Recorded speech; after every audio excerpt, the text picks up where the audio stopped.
Should we adapt or adopt? Now, I'm talking about the shape of your body at address. I normally have you go through a ritual which includes taking your normal erect posture, nothing more military, but just your normal one where the front of the shirt is perhaps a little more stretched than the back and your shoulders are down. Tip it until the club's an inch from the ground and crouch. And we're wondering whether indeed we have to fight hard to keep that. The answer is generally yes, but we have a couple of choices. What usually happens is as we get fairly early into the backswing, our body will slump into a more convenient shape. It's usually motivated by comfort and a good look at the ball.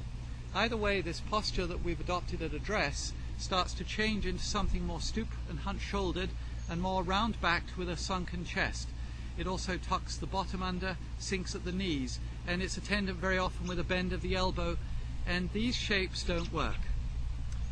So, if they're subtle, and some people's builds, particularly people who are muscular or in general quite large, find that there is a natural change in their backswing shape that really can't be avoided, it's just the way their body goes, then you have the choice of swinging back, identifying the shape that your body has gently driven to, provided you've maintained the absence of tipping the bucket and you've kept the egg trapped. If you've accomplished those things, those subtle changes can be then rerouted into your address position.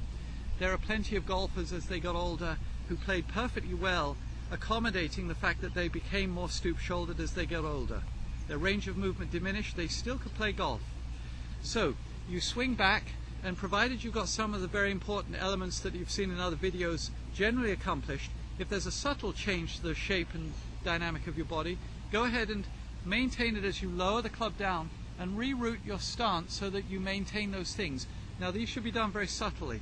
My preference would always be that we stretch and swing every day with the one-hand swing so that you can make your backswing position generally maintain the shapes that you'd injected at address. But let's be reasonable. If you're not 12 and an Olympian gymnast, that might not be quite completely possible.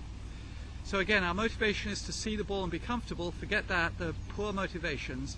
You may indeed see your nose, another video, and you certainly may not feel comfortable. You'll notice I'm generally ill-disposed to comfort.